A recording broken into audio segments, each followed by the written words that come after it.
राम राम। मैं देवांशु, मैं कक्कन मठ में हूँ और ये दूसरा वीडियो है जो इससे जुड़े जो भ्रम हैं उसे दूर करने का मैं प्रयास कर रहा हूँ। इस मंदिर के बारे में आप जब YouTube पर सर्च करेंगे तो आपको तमाम तरह की भ्रांतियाँ सुनने और देखने को मिलती हैं, जिसमें कहा जाता है कि इसे भूतों ने बनवाया, यह एक रात में बन गया और पता नहीं क्या क्या कथाएं जोड़ दी गई हैं। लेकिन ऐसी कोई कथा जो है वह सत्य नहीं हो सकती। यह एक शाश्वत प्रमाण है। हमारी कलात्मक जो ऊंचाई थी प्राचीन भारत में, उसे प्रमाणित करती है। एक जीवंत उसका दस्तावेज बन करके खड़ी है। आप इस मंदिर के इतिहास से परिचित हों, मैं आपको एक छोटी सी बात बताऊंगा। कृपा कर मेरी इस वीडियो पर जो भाव यात्रा है उस पर इसके समाप्त होने तक आप बने रहें। ये जो मंदिर आप देखते हैं, इसके बारे में ग्वालियर के किले में जो सहस्त्रबाहु यानी सास बहू का मंदिर है, वहाँ पर एक शिलालेख है। सास बहू का जो मंदिर, जब आप घुसते हैं, जो विशालकाय मंडप है उस मंदिर का, उसके दाहिनी दोनों प्रवेश द्वार पर दाहिनी ओर बाईं ओर वो शिलालेख उत्कीर्ण है। उसमें लिखा हुआ है कि सिंहपाणी है, जिसे हम सिहोनिया ग्राम कहते हैं जो वर्तमान में, वहाँ पर कीर्तिराज ने, कच्छप घात वंश के सम्राट कीर्तिराज ने एक महान मंदिर का निर्माण करवाया था, असाधारण मंदिर। और वह कोई और नहीं बल्कि यही मंदिर है जिसके बारे में मैंने जो भ्रमण और जो अवलोकन किया है मंदिरों का, उसके बाद मैं ये कह सकता हूँ कि यह संभवतः मध्य भारत के सर्वोत्कृष्ट 5 मंदिरों में से एक रहा होगा। क्योंकि हम, जैसा कि मैंने पिछले वीडियो में बताया था, कि इस मंदिर का जो वैभव, जो इसका सौंदर्य, जो इसकी महानता, जो इसकी विराटता थी, उसका 5% ही केवल देख पाते हैं। वह भी वेदी बंध वाला जो क्षेत्र है, जहाँ पर कि ये कॉलम्स और कमल दल के साथ ही, जैसे ये सुदृढ़ कॉलम्स के साथ यह ऊपर उठता है और यहाँ से हम प्रवेश करते हैं मंदिर में। ये सीढ़ियाँ बनी हुई हैं, सामने मुखमंडप है, उस मुखमंडप के बाद एक महामंडप है, और महामंडप और मुखमंडप के जो निचले स्तंभ हैं वही केवल बचे रह गए हैं, बाकी सब कुछ ध्वस्त हो गया है। ऊपर एक विशालकाय चट्टानें लटकी हुई हैं जो कि एक आश्चर्य बन करके हमारे सामने प्रस्तुत होती हैं। 1000 वर्ष से ये मंदिर खड़ा है और ध्वस्त किए जाने के बावजूद आज तक गिरा नहीं। जो प्राकृतिक आपदाएं हैं उनको यह झेल करके उत्तुंग शीश उठाए खड़ा है। इसका जो शिखर है वह लगभग 115 फुट ऊंचा हुआ करता था।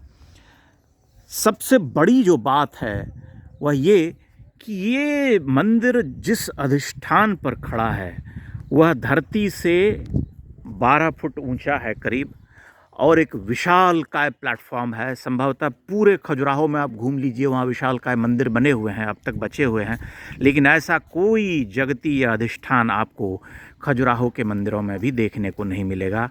ये एक अद्वितीय प्लेटफॉर्म है। लेकिन ये इतना बड़ा जो प्लेटफॉर्म है सिर्फ एक मंदिर के सहारे नहीं था, कि ये जैसे सामने आप देखते हैं, ये एक आपको स्तंभ दिखाई पड़ता है, यहाँ पर 4 अन्य छोटे छोटे मंदिर हुआ करते थे, छोटे और बड़े सभी।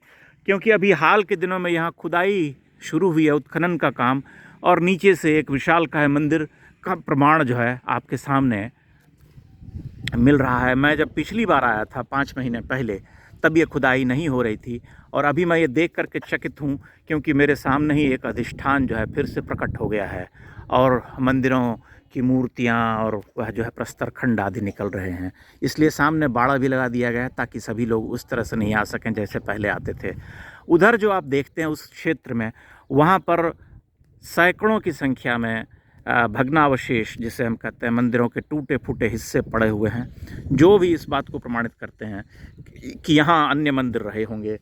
और इस मंदिर का जो शिखर जो पूरी तरह से तोड़ा गया, उस शिखर का वो हिस्सा रहे होंगे, क्योंकि शिखर के ऊपरी हिस्सों में हम वो खांचेदार गुर्जर प्रतिहार वंश की जो मूल मंदिर निर्माण कला थी उसका हम परिचय पाते हैं। किंतु यह एक चकित करता हुआ स्मारक है, अद्वितीय, अद्भुत, अकल्पनीय लगता है। ऐसा प्रतीत होता है कि कीर्तिराज ने, जो कि पहले कच्छप घात वंश के जो सम्राट होते थे, वे गुर्जर प्रतिहार वंश के समय में वह उच्च पदों पर प्रतिष्ठित थे उनके राज दरबार में। चंदेलों के साथ भी यही था उनका। फिर धीरे धीरे वे स्वतंत्र शासक के रूप में स्थापित हुए और इस पूरे क्षेत्र में मध्य भारत का जो क्षेत्र है ग्वालियर, शिवपुरी, मुरैना आदि क्षेत्र में उनका शासन था करीब 200-250 वर्षों तक। और यहाँ उन्होंने कुछ अद्भुत मंदिरों का निर्माण करवाया था, जिसमें कि आप इस मंदिर को देखते हैं। आप यहाँ देखें, जैसे मैंने आपसे पहले कहा कि हर जगह आप यही देखते हैं कि प्रतिमाएं जो हैं वो खंडित हैं। खंडित भी किस तरह से हैं, उनके मुख तोड़े गए हैं। ये मंदिर जो है ऐसा लगता है जैसे इसकी प्रेरणा खजुराहो के कुछ मंदिरों से ली गई हो, क्योंकि इसका निर्माण काल जो है वह 1025 AD के आसपास है, लगभग 1000 वर्ष पहले। और तब तक खजुराहो में कुछ बड़े और विशालकाय मंदिरों का निर्माण हो गया था, चंदेलों ने बनवाया था।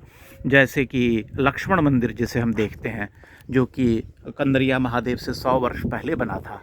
उस लक्ष्मण मंदिर को आप देखें और उस बाहर जो प्रतिमाएं उत्कीर्ण हैं उन्हें देखने के बाद हम ये पाते हैं कि संभवतः इस मंदिर को उन्हीं मंदिरों के आधार पर निर्मित करने का प्रयास किया गया था।